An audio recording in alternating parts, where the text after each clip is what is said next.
Big Boss Malayalam season 7 വിജയ് പ്രഖ്യാപന ശേഷം ഏറ്റവും കൂടുതൽ പ്രേക്ഷകർ നിരാശയായത് കോമൺ ടാസ്കിൽ ഇത്തവണ മത്സരിച്ച അനീഷ് വിജയായില്ല എന്നതുകൊണ്ടാണ്. അനുമോളാണ് കപ്പ് ഉയർത്തിയത്. PR-ന് ലക്ഷങ്ങൾ നൽകിയാണ് അനുമോൾ എന്നല്ല ആർക്കും കപ്പ് നേടാൻ കഴിയുമെന്നും പ്രേക്ഷക പ്രതികരണം വന്നിരുന്നു.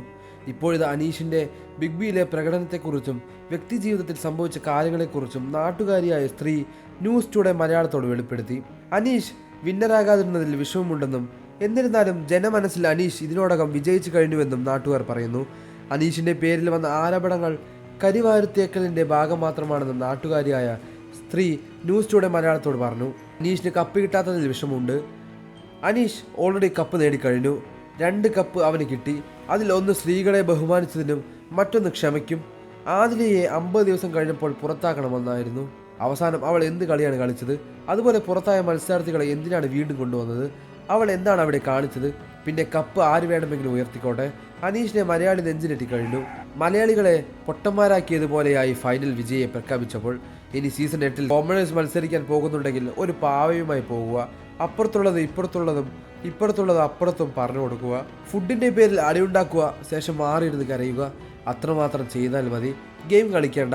കരയുന്നവർക്ക് കപ്പ് കിട്ടുകയാണല്ലോ. ഗെയിം എന്ന സംഭവം അവൾ കളിക്കേണ്ടതെന്ന സ്ഥിതിയായി. കരഞ്ഞ് നേടിയ കപ്പാണ് അനുവിനെ കയ്യിലുള്ളത്.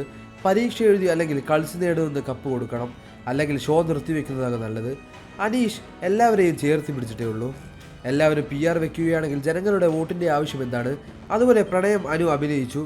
ആദിലയുടെ നൂറുടെയും വാക്കുകേട്ട് അനു അനീഷിനെ പൊട്ടനാക്കാൻ നോക്കി. അനുമോൾ ഗെയിം കളിച്ചു. അനീഷിൻ്റെ വോട്ട് കൂടി നേടാൻ ശ്രമിച്ചു. നെവിൻ ടൈം പാസ്സാണ്. അവന് ഷോയിൽ വേണം. പുറത്ത് ആൾക്കാർ ഷോ കാണുന്നുണ്ടെന്ന ബോധം മത്സരാർത്ഥികൾക്ക് വേണം. അല്ലാതെ പുറത്തിറങ്ങി നടക്കാൻ പറ്റില്ലെന്ന് പറഞ്ഞിട്ട് കാര്യമില്ല. ഷാനവാസിൻ്റെ ഫ്രണ്ട്ഷിപ്പ് കണ്ടപ്പോൾ തന്നെ പിന്നിൽ നിന്ന് കുത്തുമെന്ന് തോന്നിയിരുന്നു. ആദിലെ വെറും വിഷമാണ്. അവൾക്ക് സൗഹൃദത്തിൻ്റെ അർത്ഥം അറിയില്ല. നൂറയ്ക്കും അതിൽ പങ്കുണ്ട്. സീസൺ 7 അനീഷിൻ്റെ പേരിൽ അറിയപ്പെടും. ഇനി ആ വൃത്തികെട്ട ഷോ കാണില്ല. അനീഷ് ഒരു പെണ്ണിനോട് പോലും മോശമായി പെരുമാറുകയോ മോശം വാക്ക് ഉപയോഗിക്കുകയോ ചെയ്തിട്ടില്ല. അതാണ് അവൻ്റെ ക്വാളിറ്റി. വീട്ടിൽ പഠിച്ചതല്ലേ, പുറത്തിറങ്ങിയാലും കാണിക്കൂ. ഈ സീസണിൽ റോക്കി ഉണ്ടായിരിക്കണമായിരുന്നു. ആരും അമ്മയ്ക്കോ അപ്പനോ വിളിക്കുമായിരുന്നില്ല. അനീഷ് 6 മാസം മാത്രമേ ഭാര്യയ്ക്കൊപ്പം ജീവിച്ചിട്ടുള്ളൂ. പിന്നീട് ചെറിയ പ്രശ്നങ്ങളായി ഇരുവരും വേർപിരിഞ്ഞു. എല്ലാം നടന്നിട്ട് 4-5 വർഷമായി. ആ പെണ്ണ് വേറെ വിവാഹം ചെയ്തു. അനീഷിനെ കരിവാരിത്തേക്കാനാണ് ഡൈവോഴ്സ് കേസും FIR-ഉം വീണ്ടും ആളുകൾ പൊന്തിച്ചു കൊണ്ടുവന്നത്. അവന് കുഞ്ഞുങ്ങളെയൊന്നുമില്ലെന്നും നാട്ടുകാർ പറയുന്നു. കൂടുതൽ വാർത്തകളും വിശേഷങ്ങൾ അറിയാൻ ഈ വീഡിയോ ലൈക്ക് ചെയ്ത് തന്നെ സബ്സ്ക്രൈബ് ചെയ്ത് സപ്പോർട്ട് ചെയ്യുക.